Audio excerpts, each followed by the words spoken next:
ท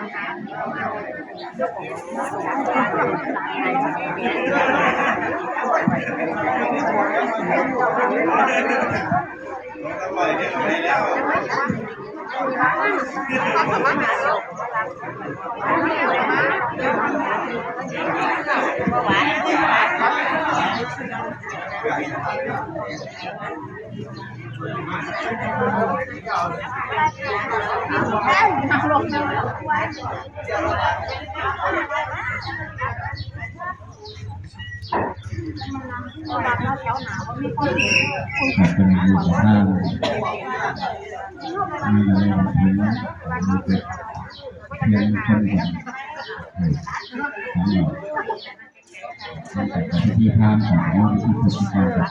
ของสกอต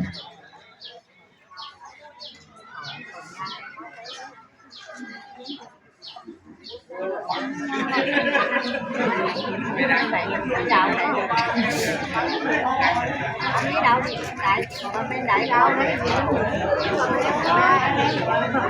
đậu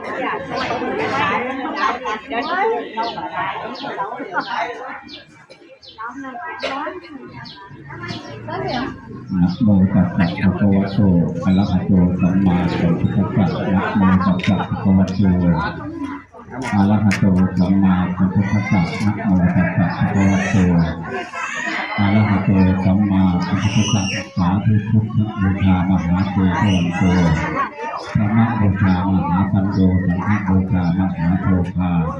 ที่เราเขาอีนางมาลาบุญถังสิงคณะอัคคีเพลงปฏิบัติพุทธศาสนาเทมาธรรมศักดิ์เทมาสังฆศักดิ์เทมาดาราธรรมศักดิ์โยเขาคูสัพเพกาเมเตโลเปสิริกรัตเตจันทเทวิมาเนทีเปรัติจักรเมเตโลวนาทัคเอเทหาวัตถุหิเตภูมาตยันตุเทวาเทลักษณะอิตเมยักขังทุพนาคาติสันตาสันติเตยังมณีวัลสนังสาธุโยนันตุสุนันตุโคตโตเยเทวาดูราถิต่อหลาย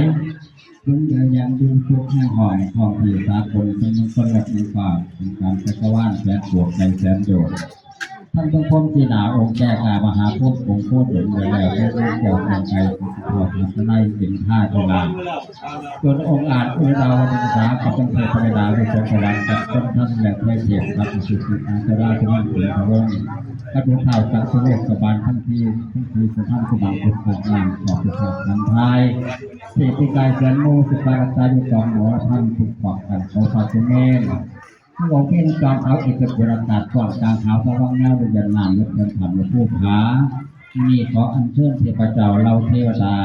ผู้มีจะทานเจ้าทีพระแม่ธรณีที่ปกปักรักษาอยู่ในที่อาสถานแห่งนี้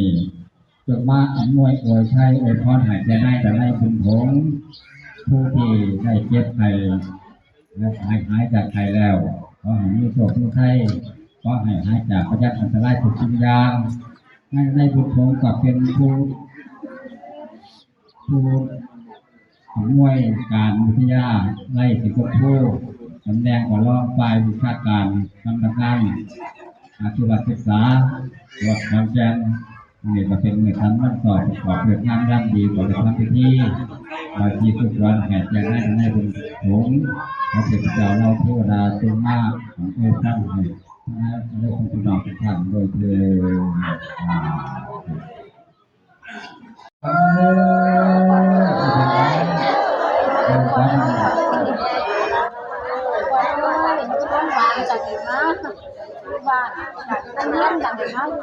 ขันเจ้าไปเด่นขี่นี่แหละบนสร้างขันเจ้าไปเก่าอ้างน้ำเงือกน้ำมู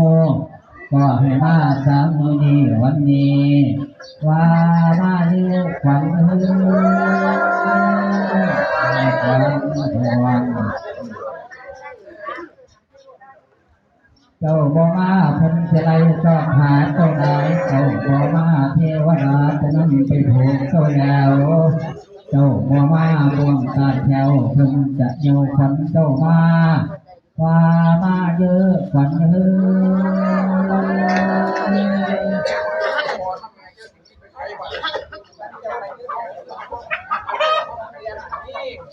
การประกาศวัน มาตุเฮียนเสาแก่นคะแนนเพียงเจ้าเด้อมาดูความสืบสางจงไพดานและคงสา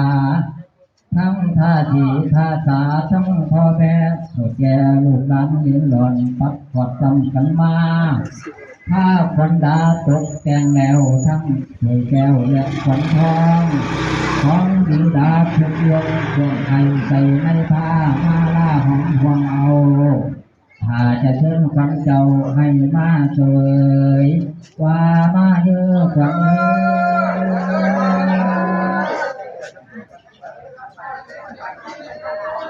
มาลาหอมห่วงเอาข้าจะเชิญขวัญเจ้าให้มาเสวยมาเสมอดียิ่งทุกสิ่งทุกประการทรงทีที่ดีลาข้าทาสบริวารพญาตอันตรธานหายไปสัพพะภัยพ้นโศกสัพพะโลกหายหนีพระญาจินตะญาพงเพิ่นนั่งถอดพระคาถาเหว่ายะถาวริวหาภูโลสัพพกาลัง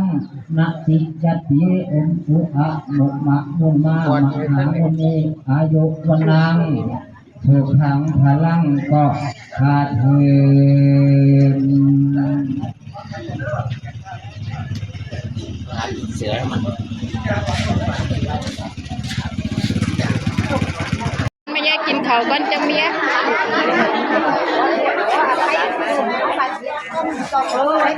มาเบาๆเหมือนไปกันแล้วเขากับเพื่อนงานแล้วกินก็พร้อมกันหาเขาอย่างนี้ต้องไปยืดนั่นไงหันดูเลยดูบอกที่จะทำงานเวลาเรียนห้องเรียน